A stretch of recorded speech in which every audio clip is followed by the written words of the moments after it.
Bonjour à tous et bienvenue sur boursicoté.com pour cette nouvelle analyse technique du CAC 40 en clôture avec une séance donc qui a marqué la poursuite de la phase de consolidation puisque au final eh bien, on a ouvert sur un gap baissier. Alors le gap il a certes été comblé mais on avait cette zone ici à surveiller sur laquelle j'attirais votre attention hier proche des 8188,90.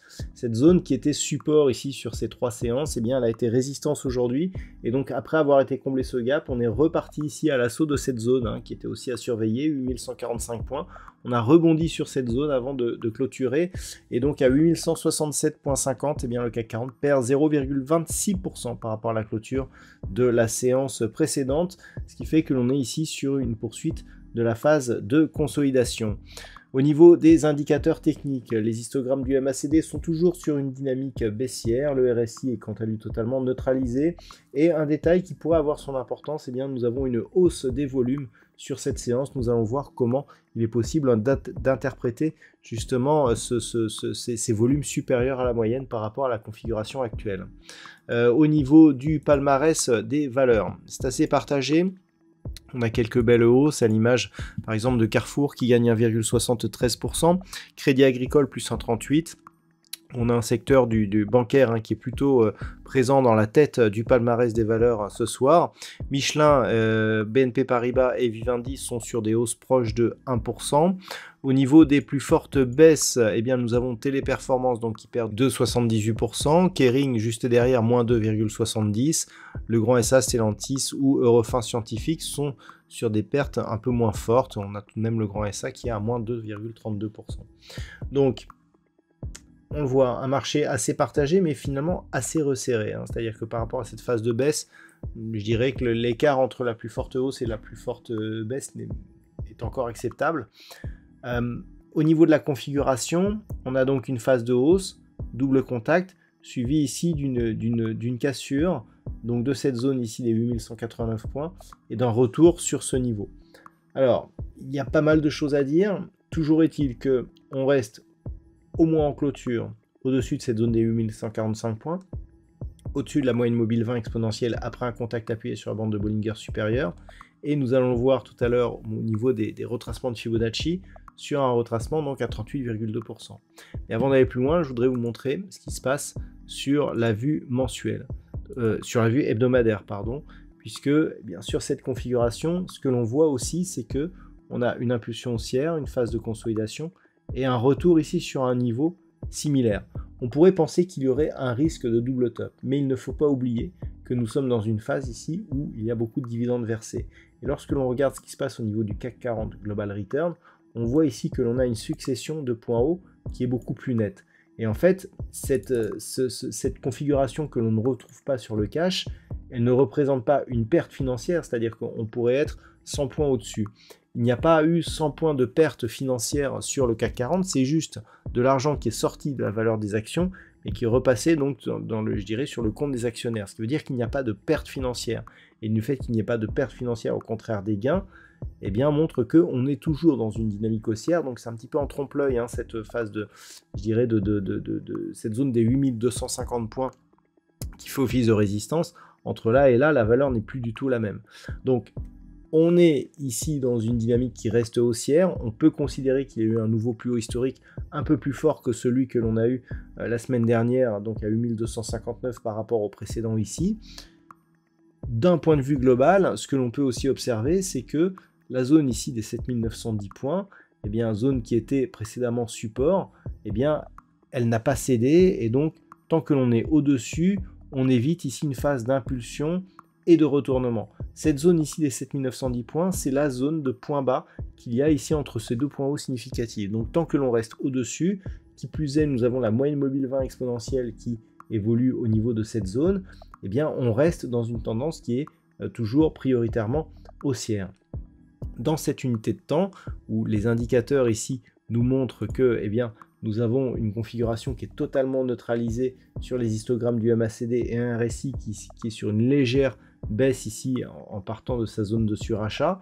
Là aussi, on a des volumes supérieurs à la moyenne. On a un petit signal tout de même de consolidation. Donc, il va falloir en tenir compte. Mais par contre, au niveau, je dirais, de cette phase de consolidation, le fait que l'on ait ici moins de volume et ici plus de volume pourrait nous appeler ici à une poursuite du mouvement. Et donc, globalement, si ce mouvement devait se poursuivre, tant que l'on reste ici au-dessus des 7910 points, ça reste positif sur cette unité de temps daily. Ce n'est que sur rupture de cette zone que l'on commencerait à avoir une dégradation de la tendance. Donc, c'est, je dirais, le point à surveiller. Et naturellement, on le voit, tant que l'on reste ici au-dessus de 8145 points, eh bien, on a ici une belle zone de résistance qui agit désormais comme support. Donc là aussi, ça reste haussier. Et si on repassait au-delà des 8215 points, eh bien, on pourrait essayer de rejoindre ici la bande de Bollinger supérieure qui se trouve non loin, je le rappelle, d'une zone qui correspond à une extension de Fibonacci, qui est donc le prochain objectif en cas de cassure, ce niveau ici des 8472 points.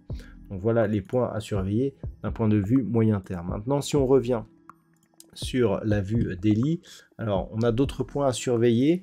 Le fait ici que l'on ait des volumes supérieurs à la moyenne, il faut y réfléchir un minimum. Le fait d'avoir ici cette dynamique, avec ici des volumes inférieurs, et ici une accélération, et cette hausse des volumes alors que la bougie est hésitante, avec une ombre portée principalement sur la partie inférieure de la bougie, peut nous faire penser qu'un retournement est possible. Retournement sur cette zone qui était précédemment résistance ici, et qui devient support, ça reste haussier. Qui plus est, on est au-dessus de la moyenne mobile 20 exponentielle. Tout à l'heure, je vous ai parlé de retracement de Fibonacci. Lorsque l'on trace ces retracements de Fibonacci, on a ici une tendance qui n'est même pas venue chercher ici le retracement à 38,2% puisque celui-ci se situe à 8125 points. On a un plus bas aujourd'hui qui se situe à 8135 points. Donc il reste 10 points. Le fait ici d'avoir cette zone entre 8120 et 8145 points, c'est ce niveau qu'il va falloir surveiller la semaine prochaine, puisque tant que l'on sera au-dessus, on considérera que nous sommes dans une phase de consolidation d'une tendance haussière, mais qui ne permet pas de valider un retournement de tendance. Je vous avais aussi parlé d'un double top entre cette zone de points hauts, proche des 8255, et cette zone ici des 8190 points. Ça fait 65 points ici d'amplitude entre donc cette zone de top et cette ligne de coup. Si on enlève 65 points ici, on serait sur 8125 points. Donc 8125 points, on serait sur la zone que l'on vient justement de donner. Donc ce qui veut dire que on peut continuer à baisser la semaine prochaine sans dépasser, on va dire, 8120 qui est la zone d'évolution de la moyenne mobile 20 exponentielle. Si on dépasse cette zone, clairement, on a des multiples signaux qui vont se déclencher et qui vont plaider pour un affaiblissement, voire un possible retournement de cette dynamique haussière. Et globalement, tant que l'on est au-dessus, nous ne sommes que dans une phase de consolidation d'une tendance qui est haussière, forte. On a encore des gaps ouverts sur cette dynamique et on peut repartir ici. D'ailleurs, un franchissement de la zone des 8215 points serait, je dirais, un premier élément qui laisserait à penser que une reprise du mouvement haussier beaucoup plus forte reste possible.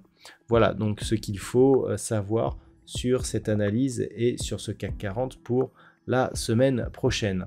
D'un point de vue statistique, les probabilités nous indiquent une configuration assez similaire à celle que nous avions hier au niveau de la phase de consolidation. Donc en termes de perspective statistique, ça nous donne une stabilisation, voire légère hausse possible en termes de rebond technique en début de semaine prochaine, mais qui pourrait laisser la place à une reprise de la phase de consolidation beaucoup plus forte. On pourrait même dépasser, selon ces statistiques, la zone ici des 8092 points. Voilà donc ce que l'on peut dire sur cette analyse technique du CAC 40. Je vous souhaite de passer un très bon week-end. On se retrouve dès la semaine prochaine pour d'autres analyses techniques, toujours sur le site boursicoté.com.